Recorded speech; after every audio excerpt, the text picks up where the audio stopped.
초대 공수처의 수장 누구를 시켜야 하느냐, 이 10명의 후보자를 놓고 이 시각 한창 논의가 진행 중입니다. 지금이 5시 44분인데요. 예정대로라면 조금 뒤인 6시엔 회의가 끝나야 하지만 제 시간에 결론이 날지는 지켜봐야 할 듯합니다. 추천위에선 대통령에게 올릴 최종 후보 2명을 가리는 작업을 진행 중인데요. 더불어민주당은 최대한 오늘 심사를 마무리해야 한다는 입장입니다. 공수처 출범 법정 시한이 이미 100일을 넘게 지났습니다. 가능하면 오늘 입장 토론을 해서라도 추천 후보를 결론 내주시기를 기대합니다. 최인호 수석 대변인은 오늘 아무런 진전 없이 마무리돼 11월 내로 인사청문회가 불가능해지는 상황이 온다면 대안을 검토할 수밖에 없다면서 다음 주 초 법사위 소위가 예정돼 있다 밝히기도 했습니다. 여차하면 공수처법을 개정하겠다고 압박한 겁니다. 반면 국민의힘은 여당이 추천위마저 좌지우지하려는 모양이라면서 후보자 추천은 추천위원들이 알아서 할 거다 선을 그었습니다. 찬성할지 반대할지에 대해서 충분한 신상 자료들이나 이런 것들이 나와야 그 판단이 가능할 거라고 보고 있습니다. 눈 감고 공수처장 후보를 찬성 반대할 수는 없지 않습니까? 역으로 청와대를 압박하기도 했습니다. 공수처장과 동시에 임명하기로 했던 자리들 채우라는 겁니다. 특별감찰관이 임명되었다면 산업비서관이 탈원전에서 이렇게 수사를 받고 처벌을 받을지도 모를 상황도 미연에 방지될 수 있었을 테고, 청와대 8개 부서가 울산시장 선거에 불법으로 관여하는 이런 일도 막을 수 있지 않았겠습니까? 공수처장 후보자 선정은 추천위의 몫이 맞습니다. 하지만 이미 여야 모두 정치적 비토권 행사에 들어갔습니다. 특정 후보군들에게 가입표를 그었는데요. 민주당은 야당 측 추천위원이 후보군에 올린 석동현, 강찬우 변호사는 안 된다는 입장입니다. 국민의힘도 여당 측 추천위원이 추천한 전동민, 권동주 변호사에 대해서 불가 판정을 내렸습니다. 추미애 법무부 장관과 조재현 법원 행정처장이 추천한 2사람도 탐탁치 않다는 반응입니다. 여야 양당에서 이 사람만은 절대로 안 된다, 공세에 타깃이 된 후보군도 있습니다. 민주당은 석동현 변호사를 문제 삼았습니다.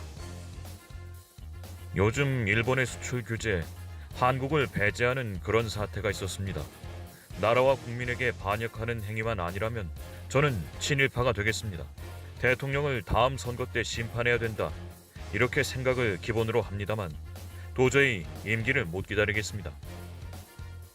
석 변호사는 공수처장 후보로 추천이 된 뒤 공수처는 태어나선 안 될 괴물기관이란 글을 올리기도 했습니다. 공수처 자체를 반대하는 사람으로 후보자를 추천한 것이 이를 안 되게 하려는 의도는 아닌지 의심스럽습니다. 이재명 경기지사도 비판에 가세했습니다. 친일파 공수처 반대론자를 추천한 건 국민을 조롱한 것이라며 야당 측 추천위원까지 싸잡아 공격했습니다. 석 변호사도 반박에 나섰는데요. 이 지사도 정권에 눈밖에 나면 공수처로 불려가 조사를 받을 수 있다면서 안보에 도움이 된다면 친일파가 되겠다고 한 것이다, 이렇게 맞받았습니다. 반면 국민의힘은 전종민 변호사를 공략 대상으로 삼았습니다. 전종민 변호사 같은 분은 지금 선거법을 위반한 열린민주당의 최강욱 의원에 대한 변호사이라고 하고, 네, 박근혜에 대한 탄핵을 해달라고 요구했던 그 대리인 변호사를 했다는 그런 분이라서 정치적 편향성을 의심할 수밖에 없는 분이고, 민주당은 문제될 게 없다는 입장입니다. 일부 사실관계도 틀리다, 이렇게 지적을 했습니다.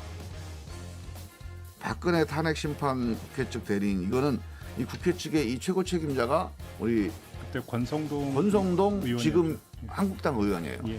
최강욱 의원의 변호인이다, 이렇게 어느 보도가 났더라고요. 최강욱 의원의 변호를 맡은 법무법인 소속이에요. 그러니까, 네, 그 소속이 되면 다 이름은 그냥 올립니다. 그럼 실제 변호는 누가 하느냐 그래 다른 분이 하더라고요. 사실관계야 어찌됐든 추천이 될 수 있느냐가 관건인데요. 여야 2명씩 추천한 추천위원들 한마음으로 특정 후보에게 비토를 놓으면 그 누구도 최종 후보자의 이름을 올릴 수 없습니다. 추천위원 7명 가운데 6명이 찬성을 해야 최종 명단에 오를 수 있기 때문입니다. 다시 후보군 명단을 좀 볼까요? 이런저런 이유로 여야가 비토를 놓은 인물들을 빼면 정치적 중립계로 볼 수 있죠. 대한변협회장이 추천한 3명이 남습니다. 그리고 야당 측 추천위원이 후보로 올린 김경수 변호사도 선택지 가운데 하나입니다. 김 변호사의 경우 동명이인이죠. 김경수 경남지사의 드루킹 특검 때 김 지사를 변호한 경력이 있습니다. 때문에 민주당 일부에선 우리가 추천했어도 이상하지 않다 이런 이야기도 나옵니다. 현재로선 이 4명 가운데 2명이 추천될 가능성이 높은데요. 누가 문재인 대통령 앞에 이름을 올라갈지 논의 결과를 좀 지켜봐야 할 듯 싶습니다.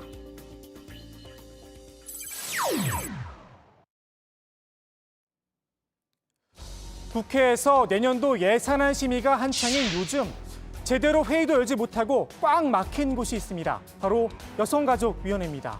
또 여야가 뭘 가지고 싸웠나 싶으실 텐데요. 이번엔 아닙니다. 이종욱 여가부 장관의 이 발언이 불씨가 됐습니다.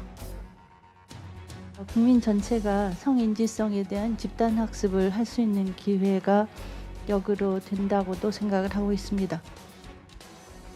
야당에서 내년 서울과 부산시장 보궐선거에 국민 열세 838억 원이 쓰인다고 지적을 하자 이렇게 답을 한 겁니다. 지난 10일 여가부의 예산 심사가 시작되자 야당이 이 발언을 문제 삼았습니다. 도저히 여가부 장관으로 인정할 수 없다는 겁니다. 성추행이 성교육을 학습할 기회라면 그러면 음주치사는 음주운전 방지를 학습할 기회입니까? 살인은 생명 존중을 학습할 기회입니까? 더불어민주당도 이날은 분위기가 달랐습니다. 피해 여성의 일상 회복을 위해서 책임지는 모습이 전혀 보이지 않고 있다. 이렇게 보는 시각이 큽니다. 결국 회의는 10분도 안 돼 중단됐습니다. 여야원들은 한마음으로 회의장을 빠져나갔는데요. 이정욱 장관 혼자 이렇게 빈 회의장을 지키다가 결국 빈손으로 돌아갔습니다. 여가의 민주당 간사죠. 권인수 의원은 여당으로서 이 장관을 방어하려고 해도 논리가 없다 이렇게 주변에 고충을 토로하기도 했다고 합니다. 그래서일까요? 권 의원이 소속된 민주당 내 최대 의원 모임이죠. 더 좋은 미래가 이 장관을 조속히 교체해야 한다 이런 뜻을 청와대에 전달하기로 했습니다. 여성계와 시민단체의 비판 여론이 큰 데다 이 장관의 실수가 계속되면 내년 선거에도 악영향을 좀 줄 수 있다 이런 점을 고려한 듯합니다. 민주당 지도부도 같은 심정이라고 하는데요. 이쯤 되면 이 장관이 스스로 물러나는 게 좋지 않겠느냐 이런 이야기도 나옵니다. 이 장관 이번엔 제대로 된 정무적 판단을 내릴 수 있을까요?